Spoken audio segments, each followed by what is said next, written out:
Buyer pyramid അറിഞ്ഞാൽ എന്താണെന്ന് അറിയാം. എന്താണ് ബയർ പിരമിഡ്? ആ പിരമിഡിന്റെ ഏറ്റവും മുകളിലെ ഭാഗത്തുള്ള 3% ആണ് നമ്മളിൽ നിന്ന് എന്ത് സാധനം വാങ്ങാൻ തയ്യാറായി നിൽക്കുന്നത്.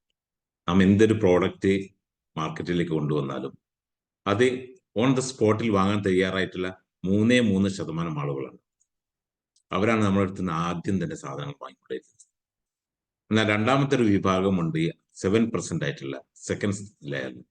അവർ വാങ്ങാൻ തയ്യാറാണ്. എന്നാൽ മൂന്നാമത്തെ വിഭാഗം പിന്നീടുള്ള 90%, ആദ്യത്തെ 10%, പിന്നീടുള്ള 90%. ഇതിൽ 90%ൽ 30% ആളുകൾ, താഴെയുള്ള 30% ഒന്നും തന്നെ ഒരിക്കലും തന്നെ വാങ്ങേണ്ട, അതല്ലെങ്കിൽ അവർക്ക് ആവശ്യമില്ല എന്ന് വിചാരിക്കുന്ന വ്യക്തികളാണ്. അവരൊരിക്കലും തന്നെ നമുക്ക് കൺവേർട്ട് ചെയ്യുവാൻ സാധ്യമല്ല.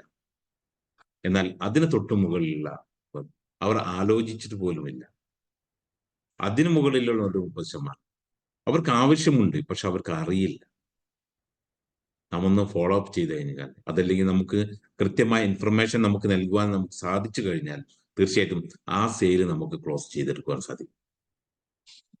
ബയർ പിരമിഡിലെ ഏറ്റവും താഴേക്കിടയിലുള്ള 30% മുകളിലുള്ള 2 ലെയറുകൾ, 30 and 30, ഈ 60% ആളുകളെ നമുക്ക് ഫോളോ അപ്പിലൂടെയും പ്രോസ്പെക്ടിങ്ങിലൂടെയും നമുക്ക് വളർത്തിക്കൊണ്ടുവരാൻ സാധിക്കുന്നതാണ്. എപ്പോഴും ശ്രദ്ധിക്കുക, ഏറ്റവും ടോപ്പിലുള്ള 3%, 7% അല്ല, അതിൻ്റെ താഴെയുള്ള 60% നമുക്ക് ഏറ്റവും കൂടുതൽ വരുമാനം നൽകുന്നത്. അവരെ കണ്ടെത്തുന്നതിനും അവരെ അട്രാക്ട് ചെയ്യുന്നതിനും വേണ്ടിയുള്ള പ്രവർത്തനങ്ങളാകട്ടെ ഇനിയുള്ള ദിവസങ്ങളിൽ. Thank you.